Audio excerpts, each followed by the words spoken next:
You're listening to Work It Mommy, where the goal is for all women to be the best versions of themselves. And if you happen to be a mom, be the best mom ever and maintain your sanity while you do it. So, today, let's talk about our little ones and building healthy eating habits. This is something that I feel that all moms really want for their children, but it could also be a struggle to implement. Maybe, eating healthy is something that, we've had a struggle with ourselves, and maybe we're just we don't know where to start. So today I'm going to share just 3 tips that I have done that has really worked really, really well for me with my little ones. They have great eating habits. I'm so thankful. And I really do feel like this has helped. These are things that I have also shared with my friends, and some of them have implemented and seen similar results. So I'm happy to share it with you. Okay, so let's get into it. Tip number 1. Okay, now this one is going to seem kind of strict. And I have to say, it's better to be a little bit strict with your little ones' eating habits the minute they are born. And, as they progress and they grow up, you can always add more things. But if you're just really open, you start giving them all kinds of stuff, really, really young, then that really affects their taste for food, and they may not actually have a taste for those healthy foods. And that's what we want. We want them to really crave healthy food. So, to do that, my strict step number 1 is no sweet processed goods or candies under the age of, get this, 6 years old. Yes. So my little ones, okay, and both of them are still really little. My eldest is like a bigger toddler, will be going into like the official kid age, and but my other one is still just a little baby toddler. So this has worked though for both of them. And when I say no processed sweet goods, I mean like honey buns, those processed like little, what do you call those little cupcakes, like little Debbie's, and basically any sort of packaged sweet food that's in like a plastic wrapper that you could get at like a convenience store or the grocery store, but just like it's high in high fructose corn syrup, and like sugar is the number one ingredient, and it wrapped in plastic. Don't give them those. And the reason is because they are so high in sugar. That is the type of breads, because it is like a bread product, that's the type of breads and the type of sweets that they will crave. And you want them to crave things like apples and oranges. So they're getting those healthy sugars instead of those unhealthy processed sugars. So I don't recommend giving your kids anything like that under the age of 5 years old. Now, what I don't put in that category though is like occasional little cookies. So like maybe you want to give them like a Chips Ahoy cookie or something like that, just like one at a time. That's okay for me. And I did do that, especially during potty training. So potty training was kind of a stage in when I would introduce them to those little sweet treats that they had never had in their entire lives, because I really wanted them to be motivated to get those treats. So I saved them just for those potty training times, so that, they were able to see and taste, oh, this is different. How do I get more of that? So it made the potty training a lot easier.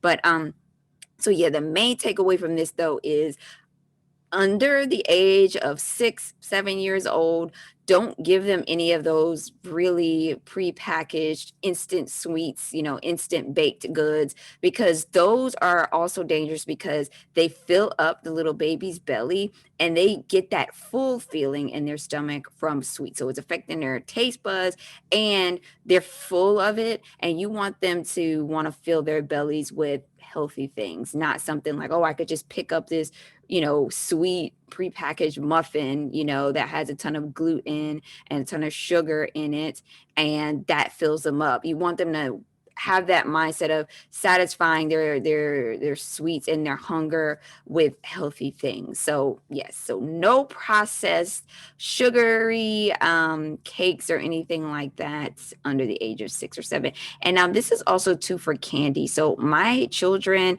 really do not have candy ever for a couple reasons. Number one, I don't have time for them to rot out those little baby teeth that are very prone to rotting because they are so thin and they're just baby teeth, right? Does not take much to mess those up. I don't want them to have to be going to the dentist all the time. And I understood that those baby teeth are very prone to getting decay and things like that. So I just didn't want to take the risk because sometimes, let's face it, as parents, we're so busy, sometimes we forget to brush our baby's teeth. And so if they've had sugar, it does not take long with those baby teeth for them to rot out. If you go a day, or maybe you go a day and you forget to brush them, and then, a couple weeks later, you go 3 days, you forget to brush them, especially when you have multiple kids, it's very easy to do, as you know. So my kids, they do not have candies, only on special occasions, like if there's a kid party or something like that, and it was there, I give them teeny tiny little bits. But the candy is just an absolute no, because then they're going to be bugging you all the time for candy. And so remember, my whole thing here on Work It Mommy is eliminating stress, eliminating sanity. And basically, one really big way to do that is by being very picky about what you introduce to your children. And so for me, just eliminating that altogether, just like not even doing it, is just so much easier. I don't have them bugging me for stuff all the time that they're not supposed to have because they don't even know what it is. So easy. Okay. So let's move on to the number 2 tip, the number 2 thing that I have done. And I've learned this from listening to other podcasts and like what, a lot of child specialists recommend as well. So this isn't just like me. This is also like things that I've learned in my motherhood journey.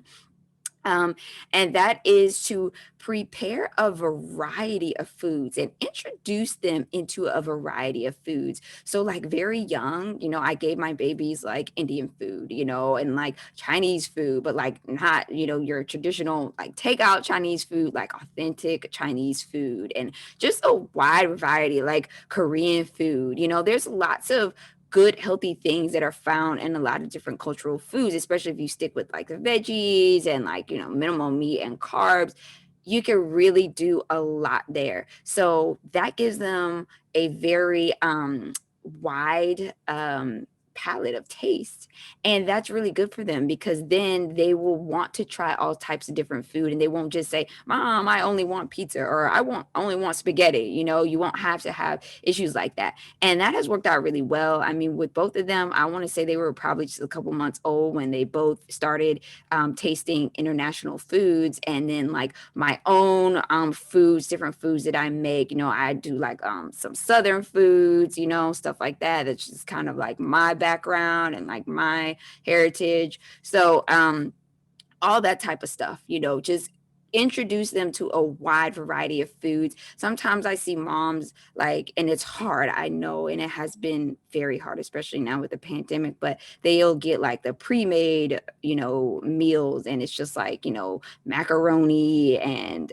chicken nuggets and processed stuff like that. And then the kids, because they have it so much, that's all they want. So then you try to go out to a restaurant and order off the menu. Well, mac and cheese isn't available or chicken nuggets isn't available, but that's all they want, and that's only because it's all they've been introduced to. So from the jump, I mean, once they start getting teeth, start giving them all types of different foods, international foods, healthy foods, stews, lentils, any type of different cultures, the African food, island food, Latina food, everything. Give them all those beautiful different types of foods and flavors. And that is going to help them develop a really good taste and a liking for all different types of food because mama loves it all. Okay. All right. So then the third tip that I have is when you first introduce your child to solid foods, I actually start out. So most kids start like around 3 months getting little bits of solid food, right? Right whenever they start getting teeth, and that's a little bit different for every baby. I make it a point at that stage to only introduce at that point up until they're like, maybe 9 months and above. I only give them veggies and fruit with no seasoning on it. Just steam it. Okay, just steam them some broccoli, give them apples, give them oranges, okay, give them a banana, give them carrot sticks. Celery is an excellent one to give your baby because it has a lot of fiber in it too. It keeps that digestive tract nice and healthy. And those actually fibers in celery help to also build really good, strong digestion. So give them those little things. And with the celery, that one is one that they kind of take it and they'll just chew on it all day. You might think, are they getting anything out of that? They are. Celery is very good for kids. So little things like that. And don't even give them like you know, dressing with it. Like sometimes we'll give them, carrots and celery and we'll give them a side of ranch dressing with it. Don't even do that. Just let them get used to just tasting simple raw vegetables and fruit so they could really get the taste for raw fruits and veggies so that they like it. Remember, this is a turning point in life where we are introducing them to food. Of course, they have had food in our bellies, and that's a thing that I'm going to touch on in a second. But once they're out of the belly and they have teeth, we are able to build. We can do this. This is in our powers, mommies. We can build them to have a taste for those foods by what we introduce to them. So I know it's hard. You may be so tired when they're a toddler or, a baby and they're transitioning into food. Give them only these type of simple foods. Don't just hand them a McDonald's hamburger, even though they could gum that at maybe 5 or 6 months old and sure that, they can get it down. But is that the type of food introduction that you want them to have? Because then that's all they're going to want. Then as a 7 or 8-year-old, you're going to have to start breaking all those habits. And then what does that cause? More stress and more anxiety for you. Okay. But then again, we kind of did it to ourselves if we didn't do a good job with the foods that we introduced. So just do it right from the beginning. Just do it as good as you can from the beginning. Then you don't even have to worry about that. Okay. So again, the minute they get teeth, make sure that you introduce them to simple fruits and veggies without a lot of seasoning. Don't season it to death. Don't cook it to death. Give them some raw fruits and veggies. And that is also going to help them grow. So they're getting, when they eat those raw fruits and veggies, right? They're getting trace minerals. They're getting vitamin D, vitamin C. Did you know that broccoli even has more nutritional value than milk? Okay. It has more calcium than milk. Okay. So making sure they get those raw veggies, I just can't stress the importance of it enough. And even too, you could take it a step further before they get teeth and you could make your own baby food. That was something that I did simply with my NutriBullet. I didn't even buy all those expensive baby food makers. All you need is a NutriBullet. You can make it by the ton. You could freeze it, like whatever. I had my own little glass jars that I put it in and everything. And it was super easy. Okay. It was just so easy. It's not hard. I promise you. Okay. And even though it is hard, just think about it. You want to persevere for your child. You want to do the best for your baby, even though it kills us. I know it's a lot of work, but you can do it. Okay. Now, the other thing that I want to touch on with, again, because we're talking about building that good taste for food, building good eating habits in our little ones, is when you are pregnant, okay, making sure you eat a variety of foods and healthy foods. Now, that is hard to do. I suffered so much with morning sickness, guys. I had constant nausea my entire pregnancies for both pregnancies, and I had so much nausea that I actually was still throwing up with morning sickness after I delivered my babies. That is how much, okay, my stuff was out of whack. So I know it is very difficult to get all your foods in when you're pregnant. It's challenging, but hone in on what you can eat. If you can hold down some apples, pound the apples away. If Indian food agrees with you when you're pregnant, for some reason I couldn't have like certain cereals, but I could pound away the Indian food, and so I did. And I would search out like a lot of the vegetarian Indian food. I would always make sure, because they always offer that lovely raw onion with Indian food, and I could down that. For some reason that didn't make me nauseous, and I would have like my grilled tandoori tandoori chicken with some lentils, with some raw onion on the top, and I would just pound it. They hated to see me coming at the buffet because I'm like, look, I can eat this, and this stuff is decent for my baby. I'm pounding. Okay. So pound what you can get in and make sure what you are getting in is healthy. Another one that was great for me is oatmeal. I would pound it when my babies were in my bellies because oatmeal is great for brain development because it has the raw form of folic acid. You're getting foliate from food. That is so powerful for brain development. So pound that. That was my snack. Every time I was hungry, instead of picking up something unhealthy, like, whatever, a processed sweet good, I just be like, you know what? I'm going to have oatmeal with brown sugar. That's going to be my sweet indulgence or my just random snack when I'm starving. And I would even send my husband to make it in the middle of the night when I was like starving. Because when you're pregnant, you also get hungry in the middle of the night. So, guys, this has really helped me. And so then I feel like when my babies came out and from talking with different moms and, reading books and listening to podcasts and things, this seems to be a trend that I have noticed that the women who do have those good eating habits in the belly, when the baby comes out, they have a better appetite. Okay. So I know the morning sickness is not easy, but just try to push through it, get in as much as you can and make sure what you do get in is healthy. Think of your own health. Okay, because if you're eating good things, you're going to have a better recovery after. You're going to heal faster because your body's got all those vitamins it needs to replenish itself because you've been eating healthy. And two, remember, we are growing a baby, right? So you ever grow a plant, when you have a plant, maybe you don't have good soil and then you like put some nice natural organic fertilizer, maybe some banana peels in that soil, and the soil gets nice and black, and then that plant soaks it up and takes it in, and it just starts to thrive. Our babies are doing the same thing. They need healthy food in your belly to thrive, to develop those little arms and legs and that brain. Okay. So make sure you avoid those yucky foods and get in as much as you can healthy while that baby is in your belly. They're going to have a better appetite for food when they come out. Okay. All right, ladies.